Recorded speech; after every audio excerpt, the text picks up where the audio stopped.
Class 7 का आज मैं बहुत इंपॉर्टेंट चैप्टर लेकर आया हूँ जिसका नाम है अलजेब्रिक एक्सप्रेशन। तो स्वागत करता हूँ दोस्तों आप सभी को मेरे YouTube चैनल आलोक एजुकेशन पे। आज हम अलजेब्रिक एक्सप्रेशन का जो चैप्टर है ना आपका, तो उसका जो A to Z यानी कि पूरा फंडामेंटल चीज यहाँ पर मैं करवाऊंगा। सपोज राम का एज X ईयर्स है, हरि का एज इससे 4 ईयर्स ज्यादा है, तो हरि का एज क्या होगा, तो सिंपली हम x+4 लिख सकते हैं। तो let's start the topic that is your algebraic expression. Algebraic expression एक बहुत इंपॉर्टेंट चीज रहता है जो कि हर स्टेप में हर क्लास में हमारे ये जरूर काम पे आएगा। सो आइए दोस्तों आज शुरू करते हैं अलजेब्रिक एक्सप्रेशन का जो definition. Before going to start the definition of algebraic expression I would like to first describe the important notes on constant and variable. ये अलजेब्रिक एक्सप्रेशन जो डेफिनेशन है ये तो बाद में हम बताएंगे, पर इससे पहले कुछ स्टेप्स आते हैं जिसको हम वहां पर हम पास करके जाना है हमको। तो पहला वाला है कांस्टेंट। तो कांस्टेंट क्या होता है बच्चों, कि जो भी तुम काउंटिंग के साथ नेगेटिव नंबर भी लेते हो, यानी कि इंटीजर्स का जितना भी वैल्यू आपका जो नंबर लाइन में रहता है वो होता है आपका कांस्टेंट, माने और symbol which has a fixed numerical value that is equal constant, यानी कि 1 2 3 4 -1 -2 and so on, these are called constant. मतलब उसका फिक्स वैल्यू रहता है। ये जो वैल्यू रहता है ये होता है आपका कांस्टेंट, मतलब ना ये इंक्रीज होता है ना वो डिक्रीज होता है। 5, अरे भाई मेरे को 5 रुपये चाहिए, तो फटाफट अपना दोस्त आपके दोस्त जो है वो आपको 5 रुपीज दे सकता है। तो ये होता है फिक्स नंबर। 5 से तो वो 6 नहीं देगा और 4 भी थोड़ी देगा। तो आपको 5 मतलब उसको पता चल गया है कि मेरा दोस्त कितना मांग रहा है, 5 रुपीज, यानी कि मैं 5 रुपीज ही दूंगा।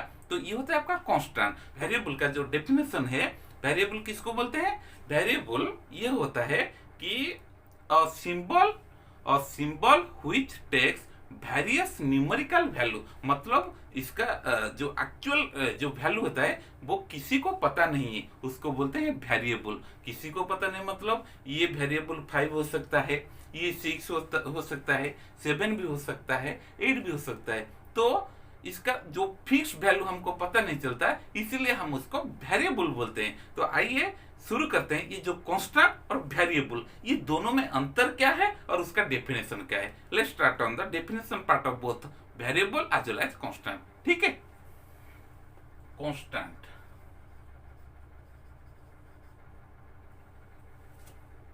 और symbol which has a fixed numerical value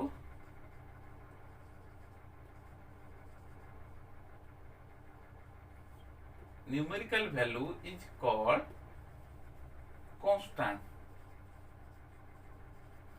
That means आप -1 को ले सकते हो, +200 को ले सकते हो, -500 को ले सकते हो, 0 को भी ले सकते हो, 300 को ले सकते हो, -29 को, so on.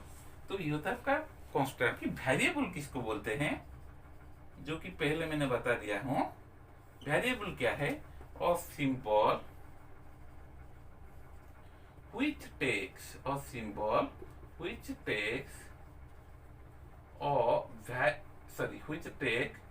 various numerical value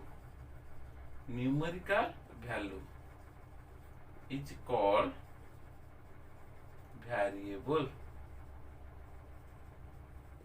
तो वेरिएबल हम किसको बोलते हैं, जिसका वैल्यू हमको पता नहीं चलता, यानी कि वो 5 हो सकता है, 6 हो सकता है, 7 भी हो सकता है, 8 भी हो सकता है, कुछ भी अब वैल्यू, मतलब वो एक पर्टिकुलर असाइंड नहीं किया गया कि भाई ये वैल्यू कितना है। तो इसके लिए हम क्या लिख सकते हैं, हम A लिख सकते हैं, B की लिख सकते हैं, C D up to Z भी लिख सकते हैं, और फिर XY भी लिख सकते हैं, 5XY लिख सकते हैं, 7x²। ये होता है आपका वेरिएबल। मतलब कि A का वैल्यू क्या है हमको पता नहीं, ए का वैल्यू 2 हो सकता है, ए का वैल्यू 3 हो सकता है, -1 माइनस एंड सो ऑन, ये भी हो सकता है। बी का वैल्यू भी इस तरह की हो सकता है, पॉजिटिव हो सकता है, नेगेटिव भी हो सकता है। तो इसका वैल्यू हमको पता नहीं चलता है, तो इसीलिए हम इसको बोलते हैं वेरिएबल।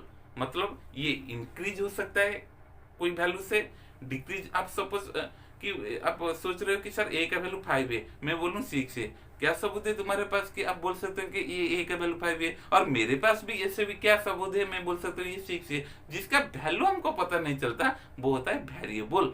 मतलब which takes various numerical value, मतलब ये फिक्स वैल्यू नहीं है। अब थोड़ा बहुत क्लियर हुआ बच्चों कि कांस्टेंट और वेरिएबल ये दोनों में से जो दोनों का जो डिफरेंस है ये पता चल गया होगा। अब आगे देखते हैं कि व्हाट इज अलजेब्रिक एक्सप्रेशन। अब आएंगे डेफिनेशन के ऊपर, ठीक है।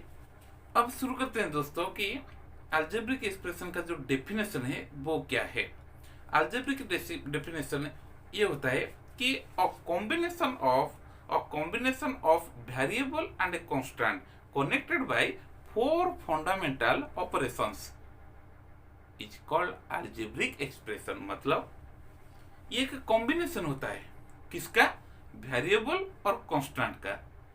वेरिएबल और कांस्टेंट का जो कंबाइन होकर रहता है ना, और ये भी याद रखना कि by connected 4 fundamental operation. Operation, mathematical operation तो हम बचपन से पढ़ के आए हैं कि ऑपरेशन, मैथमेटिकल ऑपरेशन मतलब addition, subtraction, multiplication and division, ये 4 फंडामेंटल ऑपरेशन आपका होता है। तो ये कांस्टेंट और वेरिएबल के बीच में जो कॉम्बाइन होकर वो रहते हैं और उनके बीच में जो मैथमेटिकल ऑपरेशन यूज होता है वो ही आपका अलजेब्रिक एक्सप्रेशन है। और एक्सप्रेशन हम किसको बोलते हैं, एक्सप्रेशन हम किसको बोल सकते हैं कि ये एक्सप्रेशन है। Expression terms are added to perform expression, terms are added to perform expression. और अलजेब्रिक एक्सप्रेशन क्या है कि a combination of variable and a constant connected by 4 fundamental operation is called algebraic expression। Please note कर दीजिए।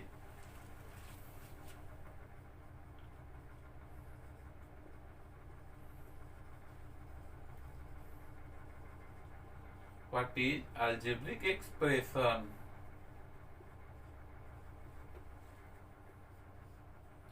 A combination of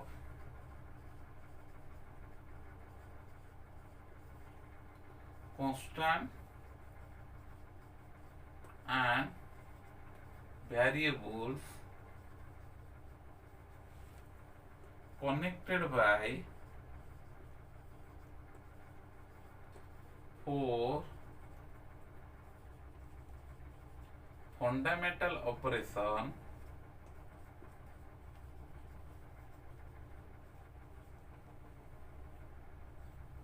that is addition, subtraction, into and division.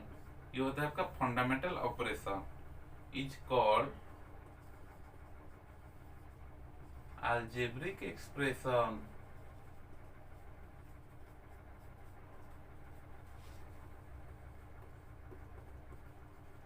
ठीक है, ये होता है आपका अलजेब्रिक एक्सप्रेशन, जो कि मैंने व्हाइट बोर्ड में ये डेफिनेशन लिख दिया। तो हम एग्जाम्पल क्या ले सकते हैं कि अलजेब्रिक एक्सप्रेशन का एग्जाम्पल सर थोड़ा दीजिए, हमको और भी क्लियर हो सकते हैं कि हम, हाँ, ये अलजेब्रिक एक्सप्रेशन का एक डेफिनेशन है तो इसका जो एग्जाम्पल ये ठीक तरह से मतलब मैच करता है। चलिए देखते हैं कि अलजेब्रिक एक्सप्रेशन तो डेफिनेशन हमने यहाँ पर लिख दिया, तो एग्जाम्पल क्या आ सकता है कि 4x minus 5, 3y² plus 7, 5xy minus 7x plus 2। देखिए बच्चों, मैंने डेफिनेशन पर क्या लिखा था कि definition of combination of constant and variable, जिस तरह मैंने डेफिनेशन में बोला था अब वो एग्जांपल में कैसे हम एग्जीक्यूट कर रहे हैं। तो यहाँ पर ये 4x और ये होता है -5, मतलब ये 4x और ये रहा एक -5, तो इधर x एक वेरिएबल है। ठीक है बच्चों, मतलब 4x जो वेरिएबल है, जिस वजह से आपका 4x भी एक वेरिएबल होता है, और उसके बाद जो -5 रहता है ना, ये होता है आपका constant. This part is called variable and this part is equal constant, ये कॉम्बाइन होकर रहता है।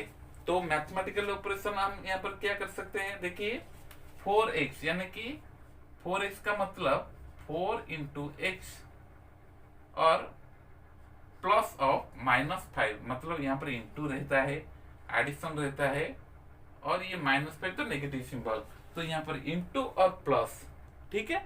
तो ये होता है आपका मैथमेटिकल फंडामेंटल ऑपरेशन जिसको बोलते हो, और मैथमेटिकल ऑपरेशन। इधर क्या है, इसको ये रहा है 3y², इधर रहा है 7, यानी कि 3y² मतलब 3 इंटू वाई जो कि एक वेरिएबल कहलाता है, और ये आपका कांस्टेंट, ये हो गया आपका कांस्टेंट। तो इसको हम अलजेब्रिक एक्सप्रेशन ही बोलेंगे। सिमिलरली ये भी वही होगा, क्योंकि ये हो गया आपका 5x है, ये भी एक वेरिएबल, -7x ये भी एक वेरिएबल, +2 ये एक कांस्टेंट है। तो ये कॉम्बिनेशन होकर जो रहता है वो होता है आपका अलजेब्रिक एक्सप्रेशन। तो अलजेब्रिक एक्सप्रेशन का डेफिनेशन अब क्लियर हो गया, उसका एग्जांपल भी मैंने सामने लिख दिया। अगर आप चाहो तो और भी 5-10 एग्जांपल अपने मन से लिख सकते हैं। तो अलजेब्रिक एक्सप्रेशन ओवरऑल क्या बोलेंगे कि combination of constant and variable connected by 4 fundamental operation, ठीक है। तो उसके बाद जो ये मैंने एग्जांपल लिखा हूं, इसको हम क्या बोलेंगे, जो 4x लिखा हूं मैं, -5 लिखा हूं, इसको हम क्या बोलेंगे। हालांकि ये तो डेफिनेशन के तौर पे ये वेरिएबल और कांस्टेंट कहलाता है, यानी कि जहां पर आपका ABCD वेरिएबल रहता है वो तो आपका वेरिएबल हो गया, और ये जो पार्ट जो फिक्स वैल्यू रहता है वो तो आपका क्या हो गया कि कांस्टेंट हो गया। पर ये बीट जो each and every part of this expression, हम उसको क्या बोलेंगे, ये होता है आपका टॉर्म, ये होता है आपका टॉर्म, ठीक है बच्चों, ये होता है आपका टॉर्म। तो हम टॉर्म किसको बोलेंगे, व्हाट आर टर्म्स, जो एक्सप्रेशन में हम यूज करते हैं, तो टर्म हम किसको बोलेंगे, ठीक है। अब नोट कर दीजिए। तो देखिए अब टर्म का डेफिनेशन क्या हो गया कि term, the different parts of an algebraic expression, the different parts of an algebraic expression are separated by plus symbol, यानी कि plus sign, that is called term। तो जो algebraic expression आपके सामने, फिर भी आप एक अपने मन से भी लिख सकते हो, वो पूरा जो पार्ट रहता है, जो एक्सप्रेशन का जो पूरा पार्ट रहता है वो सेपरेट हो जाता है, क्या कि प्लस सिंबल देकर वो सेपरेट होता है, उसको हम बोलेंगे टर्म। जैसे कि मैं कुछ एग्जांपल अभी लिख रहा हूं, आपका जो डाउट है वो क्लियर हो सकता है। देखिए मैंने यहाँ पर लिखा हूं 5x + 7y - 8, ये एक एग्जांपल यहाँ पर मैंने लिखा हूं कि ये एक एक्सप्रेशन, ये एक अलजेब्रिक एक्सप्रेशन। तो ये एक पार्ट रह गया क्योंकि यहाँ पर प्लस रहा है, ये एक पार्ट रह गया, 2 पार्ट मिल गया, और यहाँ पर एक -8 है, यानी कि इसको और भी थोड़ा अगर हम सिंप्लीफाई करें, क्यों, क्योंकि आपका टर्म का जो डेफिनेशन अभी मैंने बोला कि separated by plus sign, different parts of N algebraic expression separated by plus sign, that is called terms. मतलब मैंने ये जो एक्सप्रेशन यहाँ पर लिखा हूं ना, ये होता है आपका 5x + 7y प्लस ऑफ -8। देखिए ये होता है आपका इंपॉर्टेंट, मतलब इधर ऊपर से माइनस सिंबल रहा तो क्या हुआ, पर हम उसको सेपरेट कर सकते हैं, क्या देकर, प्लस सिंबल देकर, यानी कि ये सेपरेट हो गया। तो इधर हम जो ईच डिफरेंट पार्ट हमको मिला, ये होता है एक टर्म, ये होता है भी एक टर्म, और ये भी होता है एक टर्म। तो इस अलजेब्रिक एक्सप्रेशन में आपको 3 टर्म मिलेंगे, एक होता है आपका 5x, दूसरा वाला है 7y और तीसरा वाला है -8। प्लीज ये नोट कर दीजिएगा कि हर एक्सप्रेशन में आप जो टर्म आपको दिखाई देता है वो हमेशा प्लस सिंबल देकर रहना चाहिए। क्यों, क्योंकि ये आपका टर्म को अलग नहीं कर सकता, मतलब ये प्लस सिंबल देकर -8 सेपरेट हो जाएगा, मतलब ये माइनस के साथ ये सिंबल जाएगा, जिसको हम बोलेंगे टर्म। और भी एक एग्जांपल ले सकते हैं, -5x + 7y - 8z। देखिए यहाँ पर ये एक टर्म है, ये एक टर्म है। कुछ बच्चे जो लिख देते हैं कि 8z भी एक टर्म नहीं बच्चों, -8z, क्योंकि इसको और भी थोड़ा सिंप्लीफाई कर दीजिए, -5x + 7y प्लस -8z। तो ये एक टर्म है, ये एक टर्म है, ये एक टर्म। तो ओवरऑल हम टर्म किसको बोलेंगे? The different parts of N algebraic expression, the different parts of N algebraic expression separated by plus symbol देकर वो पूरा अलग हो जाता है, वो होते हैं आपका टर्म। इधर 3 टर्म, इधर 3 टर्म्स आते हैं, इधर भी 3 टर्म्स। तो अब टर्म के बारे में जो प्रॉब्लम था वो दूर हो गया होगा। ठीक है बच्चों, अब चलिए दोस्तों शुरू करते हैं कि जो अगला जो स्टेप होता है अलजेब्रिक एक्सप्रेशन का। अभी हमने क्या करवाया है? अभी हमने अलजेब्रिक एक्सप्रेशन का जो कांस्टेंट रहता है और वेरिएबल रहता है, अलजेब्रिक एक्सप्रेशन का डेफिनेशन, और उसके आगे हमने टर्म के बारे में जो अभी व्हाइट बोर्ड में करवाए हैं। पर इसके आगे और क्या हो सकता है? और एक मोस्ट इंपोर्टेंट फैक्टर रहता है आपका फैक्टर्स। नोट कर दीजिए, वो जो बहुत इंपॉर्टेंट पार्ट है अलजेब्रिक एक्सप्रेशन का, वो होता है आपका फैक्टर्स। तो फैक्टर्स हम किसको बोलेंगे? सपोज एक छोटा सा चीज लीजिए 6। ठीक है मेरे बच्चों, कि 6 को आप पढ़े होंगे, जरूर पढ़े होंगे कि 6 को प्राइम फैक्टराइजेशन में कन्वर्सन कर दीजिए। तो 6 = 2 × 3, मैं बोलूंगा 8 को कर दीजिए 2 × 2 × 2, मतलब 2 ये होता है prime factorisation,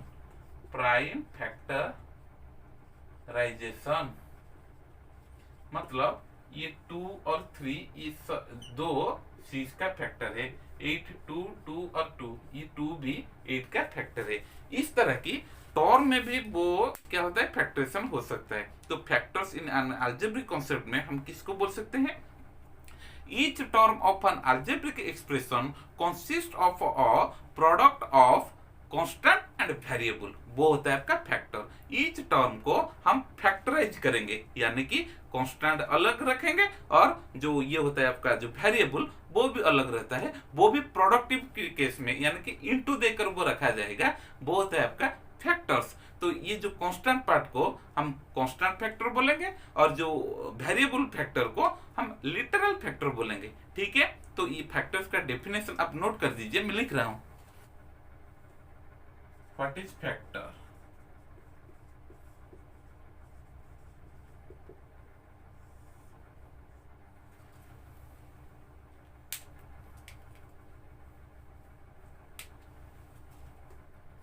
each term of an algebraic expression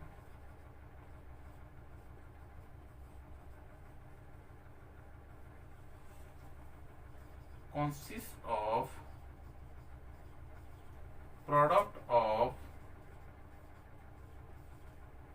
variable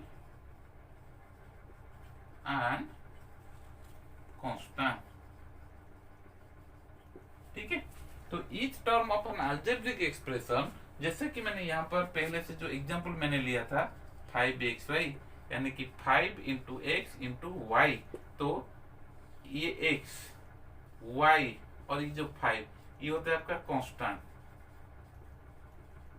और ये होता है आपका लिटरल फैक्टर। लिटरल ये कांस्टेंट फैक्टर है, और ये होता है लिटरल फैक्टर, ये भी लिटरल फैक्टर। कुछ भी चीज आप लो, कुछ भी चीज आप यहाँ पर ऐसे भी लिख सकते हैं।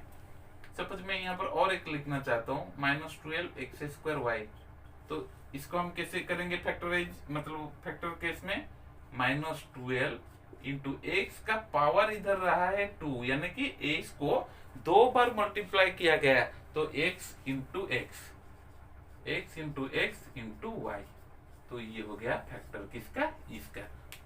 और कुछ एग्जांपल ले रहा हूं, 30x³ -51 p²q।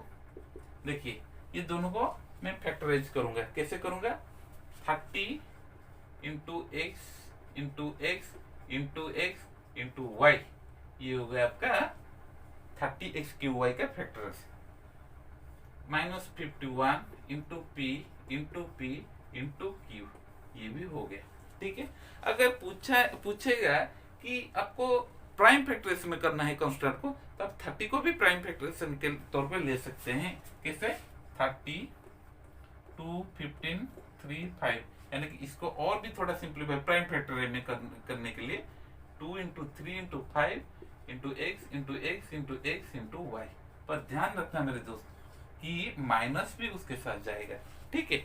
और इसको और भी थोड़ा हम डेवलप कर सकते हैं। कैसे? फैक्टर ट्री भी बनाकर यहाँ पर इसको लिख सकते हैं, ठीक है।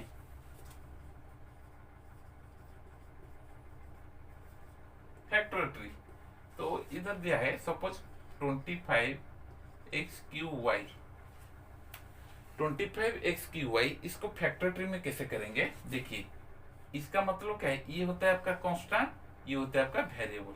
तो इसको इस तरह लिख देंगे, इधर रहेगा 25, ठीक है। ये होता है आपका x3y। अभी ये सिंप्लीफाई अच्छी तरह से नहीं हुआ, तो x3y को हम ऐसे भी लिख सकते हैं, x3, ये होता है y, फिर ये x3 मतलब x x x हो गया। ये फैक्टर ट्री y का और कुछ नहीं है पावर, मतलब यहाँ पर ये ठीक रहे। और यहाँ पर x3 मतलब x into x into x, ऐसे भी हम कर सकते हैं। नहीं, अगर दोबारा कोशिश करेंगे तो कैसे करेंगे? एक हो गया 25, एक हो गया x3 और तीसरा है y। इसको फिर सिंप्लीफाई कर सकते हैं, x into x into x. ये होता है आपका फैक्टर ट्री, ठीक है। इस तरह के कुछ भी क्वेश्चन अगर आपका एक बार फंडामेंटल क्लियर हो जाए तो कुछ भी क्वेश्चन कहां से भी क्यों ना आए, आप आराम से वो कर सकते हैं। पर फंडामेंटल जो बेसिक्स रहता है वो बहुत इंपॉर्टेंट है। आप एक बार अच्छी तरह से समझिएगा, बाद में कोई परेशानी आपको नहीं उठाना पड़ेगा, ठीक है। तो आगे चलते हैं कि कोएफिशिएंट क्या होता है, ठीक है। कि कोएफिशिएंट क्या होता है कि आप जो भी टर्म लिख रहे हो, कोएफिशिएंट बहुत इजी है, बहुत इजी है। आप जो भी टर्म लिख रहे हो,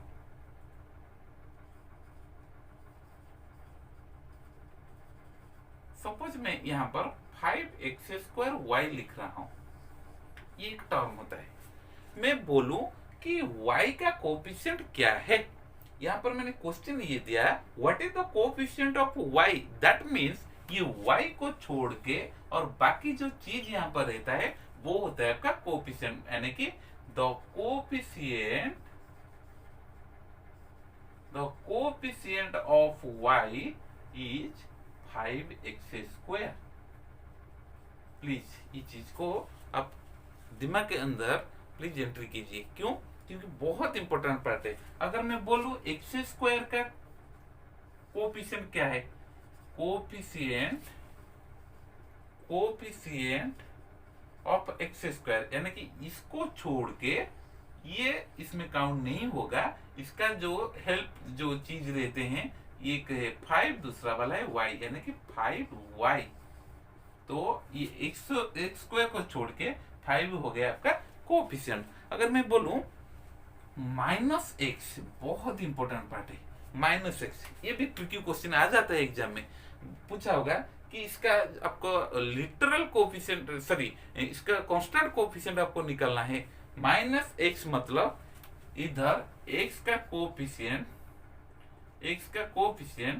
इसका मतलब क्या है? -x का मतलब -1 इंटू एक्स, ये फैक्टराइज मैंने कर दिया, तो x का जो कोएफिशिएंट रहता है वो होता है आपका -1। तो x का कोएफिशिएंट इधर कह रहा -1, जो कि नेगेटिव कहलाता है, वो होता है आपका -1। अब कोएफिशिएंट और भी थोड़ा एग्जांपल हम करेंगे तो और भी क्लियर आपको आ सकता है। इधर देखिए दोस्तों, और एग्जांपल मैं लिख रहा हूं 3x² बहुत सारे डिफरेंट से क्वेश्चन आता है कि आपको कांस्टेंट निकालना है कि इसमें x² y हुआ है आपका वेरिएबल, तो कांस्टेंट जो कोएफिशिएंट क्या है? 3। तो the coefficient of x² y क्या हो जाएगा? 3 हो जाएगा। कुछ भी सवाल आता है, आप ध्यान से देखिएगा कि वो कांस्टेंट पूछा है या फिर और कुछ पूछा है। कांस्टेंट अगर होगा तो आपको यही लिखना है। अगर x3y, इसमें x3y का कोएफिशिएंट क्या होगा? वो होता है 1, ठीक है मेरे दोस्तों। अगर पूछा होगा y का कोफिशिएंट क्या है, ये हो जाएगा एक्स क्यूब। अगर पूछा है माइनस एक्स वाई तो y का कोफिशिएंट क्या हो जाएगा, माइनस एक्स। अगर पूछा होगा कि x का कोफिशिएंट क्या हो जाएगा, माइनस वाई, क्योंकि ये भी चीज ऐड होगा जो कि मैंने यहाँ पर लिखवाया। ठीक है, जो अलजेब्रिक एक्सप्रेशन का जो पार्ट इंपॉर्टेंट पार्ट है वो है आपका लाइक टर्म और अनलाइक टर्म। तो अनलाइक टर्म और लाइक टर्म को आप अच्छी तरह से समझिएगा प्लीज। क्यों? क्योंकि ये एक ऐसा हथियार है जिसके सहारे अलजेब्रिक एक्सप्रेशन का सब ऑपरेशन यानी कि प्लस माइनस इंटू डिवीजन, खास तौर पे मैं एडिशन और सब्ट्रैक्शन का बात कर रहा हूँ, वो लाइक टर्म और अनलाइक टर्म के ऊपर डिपेंडेबल है। तो देखते हैं कि लाइक टर्म क्या होता है, अनलाइक टर्म क्या होता है। लाइक टर्म हम किसको बोलेंगे, इन एन algebraic expression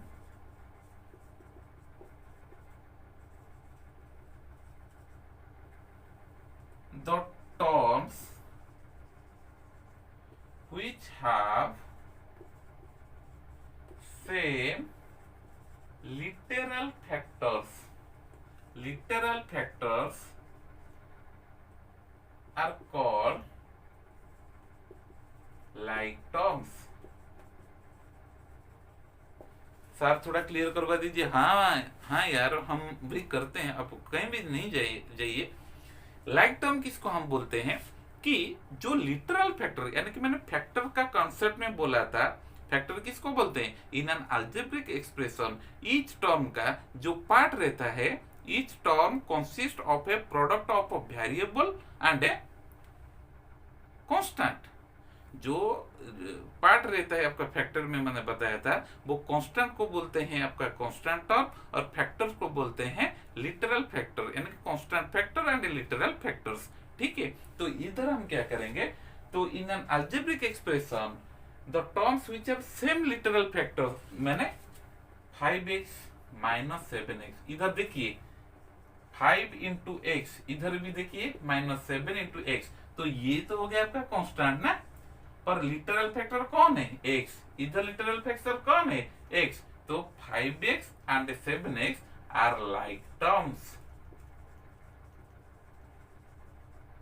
ठीक है मेरे दोस्तों, इधर देखिए कि सेम लिटरल फैक्टर्स होना चाहिए, कांस्टेंट कुछ भी हो हमको कोई फर्क नहीं पड़ता, पर इसमें ध्यान देना कि आपका जो फैक्टर लिटरल फैक्टर रहता है वो सेम होना चाहिए। देखिए इधर एक्स रहा, इधर और भी कुछ एग्जांपल हम लेंगे, minus 7y 5y square. Second question minus 8x square y 9y x square. तो यहाँ पर मैंने दो क्वेश्चन लिखा हूँ, आप प्लीज प्लीज प्लीज ध्यान से देखिए क्वेश्चन को। यहाँ पर अगर आपको समझ में नहीं भी आ रहा है, आप प्लीज मेरे को कमेंट बॉक्स में भी लिख सकते हो, और मैं गारंटी देकर आपका डाउट कोशिश करूंगा क्लियर करने के लिए। ठीक है, तो देखिए यहाँ पर minus 7y and 5y square पूछा होगा, क्या ये लाइक टर्म है? आपको सिंपली ये करना है, यहाँ पर लिटरल फैक्टर कौन है, सिवाय माइनस 7 5, ये छोड़ दो, बाकी क्या रह गया, इधर रहा है y, इधर रहा है y स्क्वायर, यानी कि इधर y, यानी कि इसका पावर जो होता है वो होता है 1, इधर जो पावर ये y स्क्वायर मतलब पावर रहता है 2। इसको सिंप्लीफाई करने से माइनस 7 इंटू वाई होता है, इसको सिंप्लीफाई करने से 5 इंटू वाई। देखिए इधर एक y, इधर 2y, जो कि सेम नहीं है। ठीक है मेरे दोस्तों, तो ये बिल्कुल ही लाइक टर्म नहीं कहलाएगा। अब चलते हैं दूसरे क्वेश्चन को।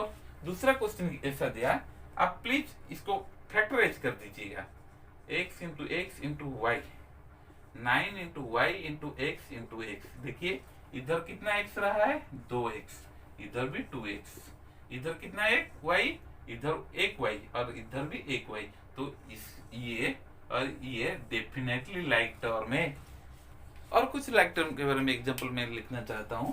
अब देखिए minus x Q y, 5x q y, ये पहला वाला question. Second one minus 7x q Y square z minus 9x q Y Z square. देखिए ध्यान से देखिए, इधर आपको लिटरल फैक्टर, ये होता है लिटरल फैक्टर।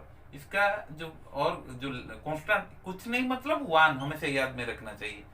इधर एक्स क्यू वाई ये होता है आपका कांस्टेंट, तो इधर एक्स क्यू वाई इधर एक्स क्यू वाई, तो डेफिनेटली ये लाइक टर्म होगा। पर इसका मामले में आइए, यहाँ पर X Q Y square Z, इधर X Q Y Z square, मतलब इधर एक्स क्यू यानी कि एक्स का पावर 3 है, इधर भी एक्स का पावर 3 है, ये तो सही रहा।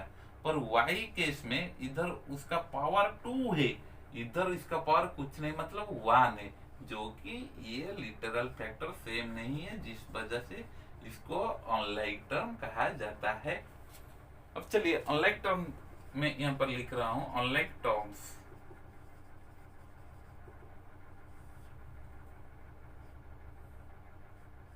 In an algebraic expression,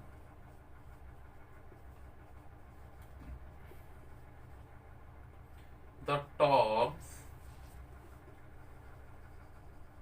which do not have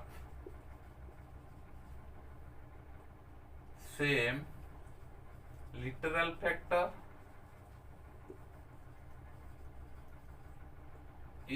are called unlike terms। तो अनलाइक टर्म हम किसको बोलेंगे कि जिसका कोई जो लिटरल फैक्टर होता है वो सेम नहीं रहता है, वो अनलाइक टर्म कहते हैं, हम उसको अनलाइक टर्म कहते हैं। जैसे कि 5x² - 7y, देखिए इधर जो लिटरल फैक्टर है x², इधर लिटरल फैक्टर है y, तो ये हरगिज लाइक टर्म नहीं है, तो इसको अनलाइक टर्म हम बोलेंगे, अनलाइक टर्म्स। और भी कुछ एग्जांपल हम ले सकते हैं, a³ b² a, इधर देखिए ये b रहा, ये b², इधर a³ रहा, इधर खाली a रहा, जो कि unlike term.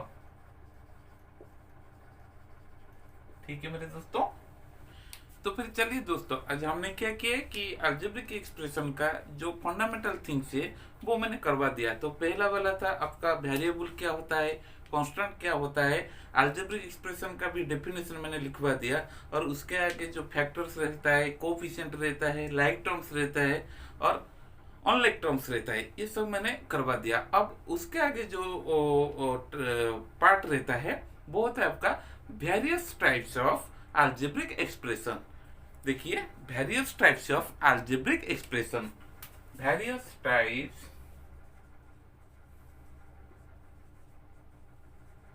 Of algebraic expression.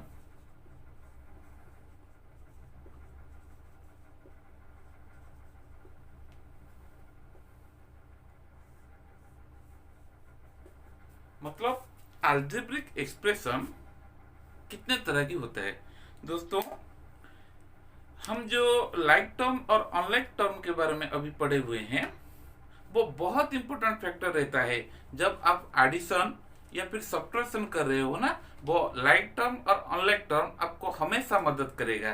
पर आपका जो टाइप रहता है जो अलजेब्रिक एक्सप्रेशन में, वो कितने तरह की होता है वो हमको जानना अभी चाहिए। तो पहला वाला होता है monomial, MONOMIAL,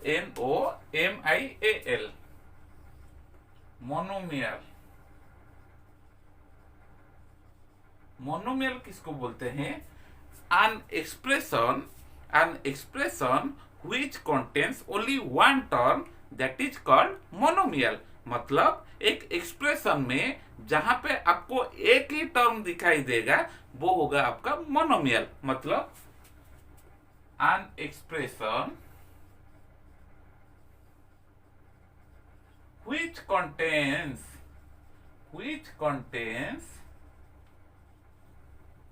only one term is called monomial। मतलब कि एक एक्सप्रेशन में आपको एक ही टर्म मिलेगा, वो होगा आपका मोनोमियल। जैसे कि एग्जांपल हम ले सकते हैं 4xy, ये एक है आपका मोनोमियल। -3x² ये भी एक मोनोमियल है, 5x² ये भी एक मोनोमियल है, -7 ये कांस्टेंट भी आपका एक मोनोमियल कहलाएगा। तो ये सब आपका मोनोमियल है। तो मोनोमियल आपका समझ में आ गया होगा कि जिस एक्सप्रेशन में आपको सिर्फ एक ही टर्म दिखाई देगा वो होगा आपका मोनोमियल। अब सेकंड वाला जो वेरियस पार्ट रहता है अलजेब्रिक एक्सप्रेशन का वो होता है आपका बाइनोमियल। अभी मैं सेकंड पार्ट लिख रहा हूं, क्या है? बाइनोमियल। बाइनोमियल मीन्स क्या होता है कि an expression which contains two terms, you can find there two terms, that is called binomial। an expression एक एक्सप्रेशन है which contains जिसके अंदर आपको मिलेगा कितने term? Two terms, is called binomial, is called binomial। जो इस तरह एग्जांपल में लिखता हूं, 5x² + 3y 7x - 8z। मैं एक सवाल आपको पूछना चाहता हूं, हाँ आपके मन में भी डाउट हो सकता है, सर आपने तो मोनोमियल में 5x² ऐसे कुछ लिखा और -7y + z ऐसे, सॉरी -7y ऐसे कुछ लिखा, तो यहाँ पर -7 आप बोले हैं एक टर्म है, y भी एक टर्म है, तो ये क्या मोनोमियल या बाइनोमियल? मेरे दोस्तों याद रखना कि आपका जो टर्म जो निर्धारित होता है वो आपका प्लस सिंबल या फिर माइनस सिंबल के ऊपर डिपेंड रहता है। तो इधर -7y का मतलब -7 × y, दैट मीन्स ये -7y के साथ मल्टीप्लाई होकर रहा है, जिसके वजह से ये थोड़ी ना आपका बाइनोमियल, ये होगा आपका मोनोमियल। सिमिलरली यहाँ पर क्या, इसको फैक्टराइज थोड़ा कर लेते हैं, 5 × x × x × y, तो ये भी एक मोनोमियल है। अब समझ में आया मोनोमियल के बारे में? जो फिर भी अगर डाउट रहेगा तो आप मेरे को सवाल पूछ सकते हैं, कोई दिक्कत नहीं, मैं आपका प्रॉब्लम जरूर सॉल्व कर दूंगा। और आगे देखिए बाइनोमियल। बाइनोमियल केस में क्या हुआ है, ये एक मोनोमियल है, ये भी एक मोनोमियल है, ये दो मोनोमियल मिलके मतलब दो टर्म मिलके आपका एक बाइनोमियल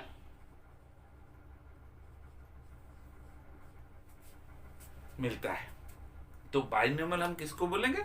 एक एक्सप्रेशन जिसके अंदर आपको टू टर्म्स दिखाई देगा। यहाँ पर ये एक टर्म है, मतलब इसको भी थोड़ा सिंप्लीफाई कर दीजिएगा, 7x प्लस, क्योंकि मैंने आपको बताया था कि अलजेब्रिक एक्सप्रेशन हम किसको बोलते हैं कि ये एक कॉम्बिनेशन होता है बिटवीन वेरिएबल एंड कांस्टेंट, जो कि 4 फंडामेंटल ऑपरेशन वहां पर होते हैं ना, वो होता है आपका अलजेब्रिक एक्सप्रेशन।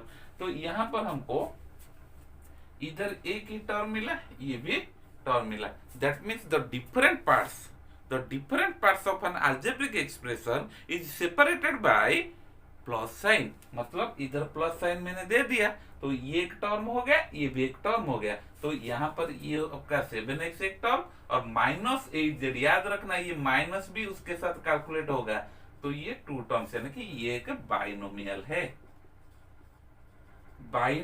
है।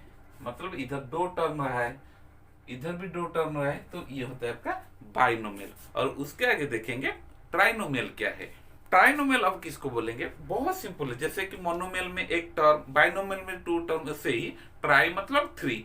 जिस एक्सप्रेशन पे आपको मिलेगा 3 टर्म्स, तो ये बहुत सिंपल चीज है, उसको हम क्या बोलेंगे? ट्राइनोमियल।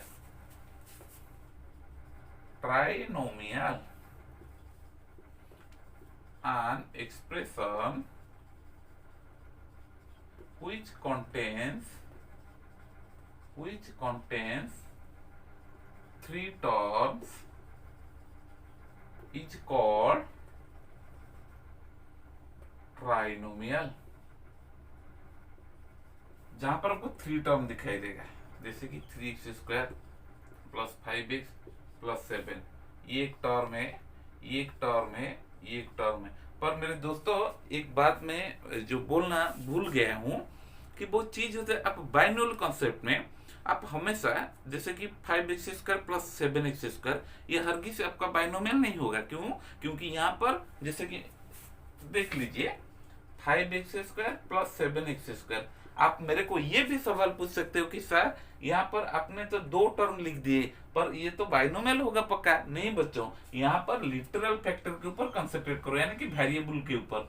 इधर ये x², इधर ये x²। मैंने पहले भी बता दिया हूं कि लाइक टर्म के बीच में एडिशन हो सकता है और सब्ट्रैक्शन भी हो सकता है। तो इधर क्या हुआ, 5 प्लस 7 मतलब 12x²। दैट मीन्स ये जो लिटरल फैक्टर रहते हैं यानी कि वेरिएबल रहते हैं, वो मिलके एक ही टर्म में फॉर्मेशन हो जाते हैं, जिसके वजह से वो मोनोमियल कहलाता है। अब समझ में आ गया बच्चों? तो इधर देखिए इस केस पे, ये केस पे क्या हुआ, ये एक टर्म है, ये एक टर्म है, ये एक टर्म है। मानो ये कांस्टेंट हो तो क्या हुआ, फिर भी वो एक टर्म कहलाता है। तो ये होता है आपका ट्राइनोमियल। ठीक है, क्वाड्रिनोमियल।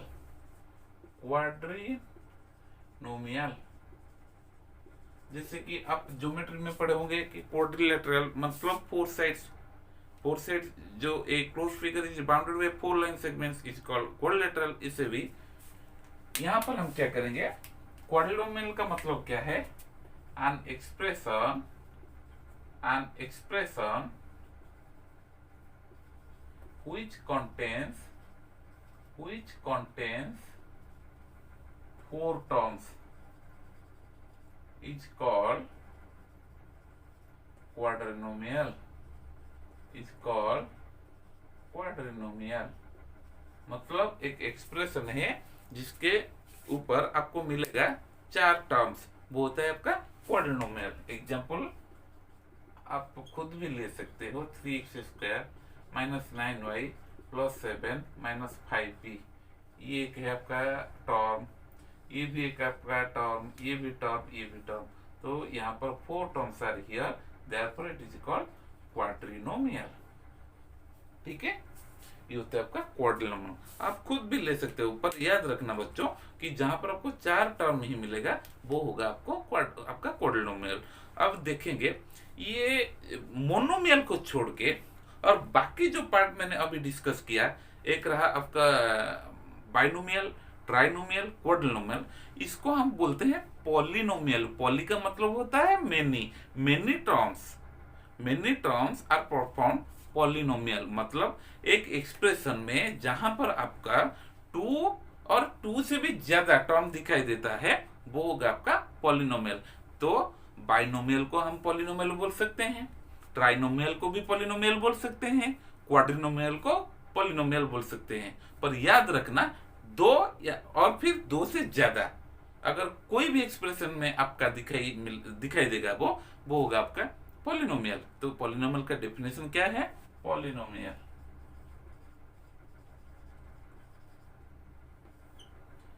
an expression which contains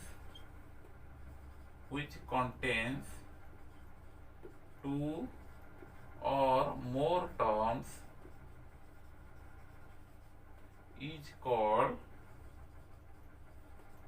polynomial। मतलब जहां से आपको 2 या फिर 2 से ज्यादा, जैसे भी 3x² प्लस 5y ये भी एक पॉलिनोमियल है, 5x minus 7y plus 3z ये भी एक पॉलिनोमियल है, 8x² minus 3y plus 7z plus p ये भी एक पॉलिनोमियल है। ठीक है, तो ये आपका पॉलिनोमियल कहलाएगा। तो ओवरऑल हर बाइनोमियल पॉलिनोमियल होता है, हर ट्राइनोमियल पॉलिनोमियल होता है और हर क्वाड्रिनोमियल पॉलिनोमियल। पॉली मतलब मैनी, जो 2 या फिर 2 से ज्यादा टर्म आप किसी भी एक्सप्रेशन में आपको मिलेगा ना वो होगा आपका पॉलिनोमियल। ठीक है, अभी हमने अलजेब्रिक एक्सप्रेशन का जो फंडामेंटल चीज है, जो बेसिक्स पार्ट रहा है, वो अभी हमने करवा दिए। और आगे उसका जो लाइक टर्म और लाइक टर्म के बीच एडिशन, सब्ट्रैक्शन या फिर मल्टीप्लिकेशन, डिवीजन, जो 4 मैथमेटिकल ऑपरेशन हो रहा है, और अब क्लास 7 एनसीईआरटी बुक का जो एक्सरसाइज सब रहता है वो हम जरूर अगले वीडियो में करवाएंगे। ठीक है, तब तक के लिए आप मुझे विदाई दीजिए। अगर आप मेरे चैनल को अच्छा लग रहा है, मेरा चैनल आपको अगर अच्छा लग रहा है तो सब्सक्राइब करना मत भूलिएगा। Take care of your health children. Bye bye.